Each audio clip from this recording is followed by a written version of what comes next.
Hello friends, welcome back to my channel Shivangi and Vihaan the adda. आज मैं Shivangi cover करने जा रहे हैं एक टॉपिक कंजंक्शंस, जिसे हम हिंदी में कहते हैं समुच्चय बोधक अव्यय। ये है क्या? तो मैं आपको बता दूं कि कंजंक्शंस हमारे पार्ट्स ऑफ स्पीच का 6th पार्ट है, जो आज हम इस वीडियो में कवर करने जा रहे हैं। तो आइए समझते हैं ये होते क्या है इसकी डेफिनेशन से। इसकी डेफिनेशन है a word or group of words that is used to join two or more sentences। Simple sentences, simple words में इसकी लैंग्वेज, इसकी डेफिनेशन सिर्फ यही है गाइस कि एक शब्द या फिर ग्रुप ऑफ वर्ड्स, एक शब्द या एक से ज्यादा शब्द, दैट इज जो यूज किए जाते हों ज्वाइन करने के लिए, उन्हें कंबाइन करने के लिए, उन्हें मिलाने के लिए, जो हम एक या एक से ज्यादा शब्दों को यूज करते हैं ज्वाइन करने के लिए। इन्हें ज्वाइन करने के लिए यूज करते हैं दो या दो से ज्यादा सेंटेंसेस को। इसका मतलब ये है जब हम दो या दो से ज्यादा सेंटेंसेस को ज्वाइन करने के लिए कुछ वर्ड्स को यूज करते हैं तो उन वर्ड्स को कहते हैं कंजंक्शंस। तो आइए समझते हैं इसे और अच्छी तरीके से कुछ एग्जांपल्स के साथ। तो गाइस ये है कुछ एग्जांपल्स, देखते हैं। I will go to mall, I will go to mall, I will buy clothes, मतलब मैं मॉल जाऊंगी और मैं कपड़े खरीदूंगी। इसका मतलब ये हुआ। तो इसमें हमारा जो है, हम देख रहे हैं यहाँ पे, ऑब्जर्व कर रहे हैं कि आई विल और आई विल यहाँ पे सेम है दोनों सेंटेंसेस में, और ये दोनों सेंटेंसेस एक साथ बोले गए हैं, दोनों ही रिलेटेड हैं कि मैं जाऊंगी खरीदूंगी, दोनों ही रिलेटेड हैं और साथ के साथ दोनों ही पॉजिटिव वे में हैं। तो यहाँ पे हम यूज करते हैं कंजंक्शन एंड, मतलब ये एक वर्ड है जो यूज किए जाएगा दो सेंटेंसेस को जोड़ने के लिए। अब इसमें हमारा बन जाएगा I will go to mall, I will go to mall and buy clothes। Guys यहाँ पे सब्जेक्ट मैं एक बार सेंटेंस में लगा चुकी हूँ, क्योंकि अब ये दो सेंटेंस से एक सेंटेंस बन चुका है। एंड ने इसे दो सेंटेंस से एक सेंटेंस बना दिया है, तो एंड हो गया कंजंक्शंस। और आई विल मैं बार बार रिपीट नहीं करूंगी, क्योंकि सब्जेक्ट सेंटेंस में एक ही बार हमने लगाना है। ओके, सेकेंड सेंटेंस देख लेते हैं। यहाँ पे हम पूछ रहे हैं you want T, you want coffee, आपको टी चाहिए या कॉफी चाहिए। तो इसके लिए यहाँ पे क्वेश्चन मार्क है, पूछ रहे हैं हम, तो दोनों में से एक पूछ रहे हैं हम, या तो आप टी ले लो या फिर आप कॉफी ले लो। तो इसमें जो कंजंक्शन है वो यूज होगा और। सो यू, यहाँ पे मैं आपको एक और बात बता देती हूँ गाइस कि यू वांट जो है सब्जेक्ट है यहाँ पे, सो वो एक ही बार आएगा, सब्जेक्ट और वर्ब है यहाँ पे यू वांट, और टी हम लगा देंगे यहाँ पे, और कॉफी, यू वांट टी और कॉफी। ओके, यहाँ पे भी और ने टू सेंटेंसेस को जोड़ के एक सेंटेंस बना दिया है, इसीलिए यहाँ पे एंड और है हमारे कंजंक्शंस। होप आपको एग्जांपल समझ आ चुके होंगे। और अच्छे से समझने के लिए आगे देखते हैं कंजंक्शन वर्ड्स। सो गाइस ये है कुछ कंजंक्शन वर्ड्स जिसे आज हम पढ़ते हैं।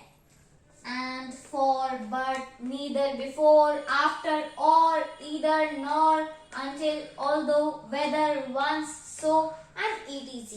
ऐसे ही बहुत सारे कंजंक्शन वर्ड्स होते हैं जिनको आप अच्छे से पढ़ के और प्रैक्टिस कर सकते हैं। पर आज इस वीडियो में मैं आपको इनमें से ऐसे 5 कंजंक्शन वर्ड्स बताऊंगी जो हमारी इंग्लिश ग्रामर में बहुत यूज होते हैं। वैसे तो ये सभी इंपॉर्टेंट है, पर आज के लिए हम सिर्फ 5 कंजंक्शन वर्ड्स को ही डीपली समझेंगे।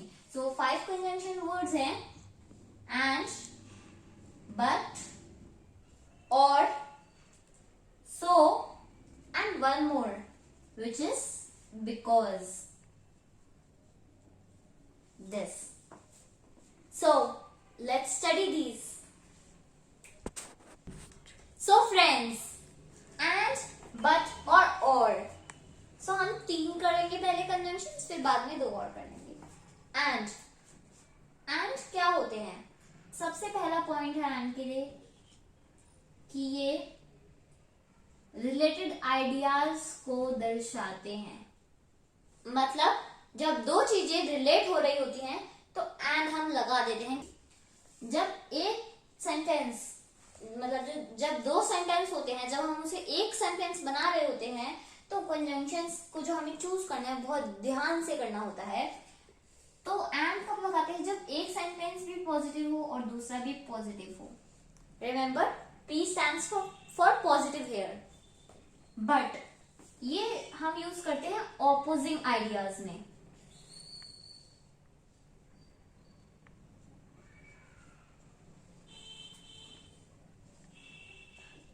मतलब जब 2 ऑपोजिट आइडियाज 2 अलग अलग सेंटेंस में दिखाए जाएं, दर्शाए जाएं, तो एक सेंटेंस होगा पॉजिटिव और एक होगा नेगेटिव, जो बट में यूज होगा। अगला है और। तो और को कहते हैं या। आप ये लेंगे या वो, 1 और 2, ठीक है। मैं इन शॉर्ट यहां लिख देती हूँ 1 और 2। या तो पहला सेंटेंस होगा या फिर सेकंड सेंटेंस होगा। उसमें से इसमें दोनों आ सकते हैं, इसमें दोनों आ सकते हैं, पर इसमें आपको चूज करना पड़ेगा एक। जैसे कि हमने एग्जांपल लिया था, यू वांट टी और कॉफी, एक ही लोगे ना कुछ, तो एक के लिए ही पूछ रहे हैं और लगा के। आइए हम इन्हें समझते हैं कुछ एग्जांपल्स के साथ। सो फ्रेंड्स, इसके एग्जांपल्स देख लेते हैं हम जल्दी से।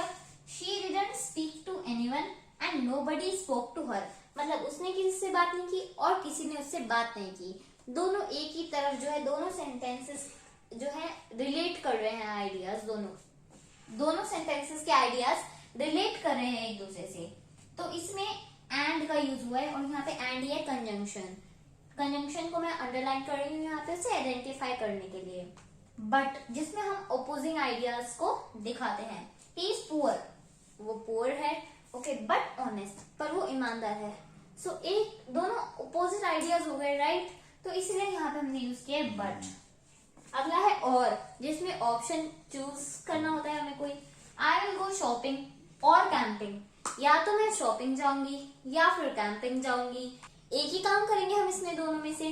तो इसीलिए यहाँ पे हमने लगा दिया है और। या तो मैं शॉपिंग जाऊंगी या फिर कैंपिंग जाऊंगी। अब हम देख लेते हैं अपने 4th और 5th वाले कंजंक्शन को डिटेल में, सो और because. So now it's the time for the conjunction so and because. अब सो और बिकॉज की बारी है।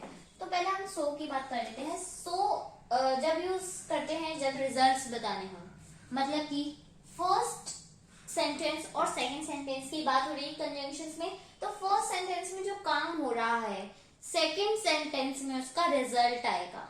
एग्जाम्पल देख लेते हैं। फर्स्ट सेंटेंस में काम हो रहा है राहुल स्टडीड हार्ड। राहुल ने मेहनत से अच्छे से, मतलब उसने हार्डली पढ़ाई की, उसने हार्ड वर्क करके। सो ही पास द एग्जाम। अब यहाँ पे सो लगाने के बाद हमारा रिजल्ट आया कि उसने जो पढ़ाई की, हार्ड वर्क किया, उसके रिजल्ट से वो एग्जाम में पास हो गया। सो ही पास द एग्जाम। सो यहाँ पे सो का जो रिजल्ट है, सो का यूज है वो रिजल्ट्स है कि फर्स्ट सेंटेंस का जो सेकेंड सेंटेंस से रिलेशन होगा वो रिजल्ट्स का होगा। तो बिकॉज के तो नाम से ही पता चल रहा है कि वो कॉज या किसी रीजन के लिए फर्स्ट सेंटेंस और सेकेंड सेंटेंस में एक रिलेशन बनाता है। जैसे कि फर्स्ट सेंटेंस में जो काम हो रहा है, जो वर्क हो रहा है, वो क्यों हो रहा है, उसका जवाब हमें सेकेंड सेंटेंस में मिलेगा और वो दोनों जुड़ेंगे कंजंक्शन बिकॉज से। जैसे कि I didn't go to swimming because it was raining. मैं स्विमिंग नहीं गया, ठीक है, वो तो हमें पता चल गया मैं स्विमिंग के लिए नहीं गया, पर क्यों नहीं गया वो हमें सेकेंड सेंटेंस से पता चलेगा। तो मैं इसलिए नहीं गया क्योंकि रेन हो रही थी, बारिश हो रही थी, बिकॉज इट वॉज रेनिंग। तो यहाँ पे बिकॉज हो गया कंजंक्शंस। होप है, आशा है कि आप सबको आज की वीडियो अच्छे से समझ आ गई होगी। कंजंक्शंस जिसे हम हिंदी में समुच्चय बोधक अव्यय कहते हैं, आपको अच्छे से समझ आ गए होंगे। ऐसे ही आगे लाते रहेंगे हम आपके लिए पार्ट्स ऑफ स्पीच के आगे वाले पार्ट्स। तब तक जुड़े रहिए हमारे चैनल से। Subscribe, like and share. Thank you.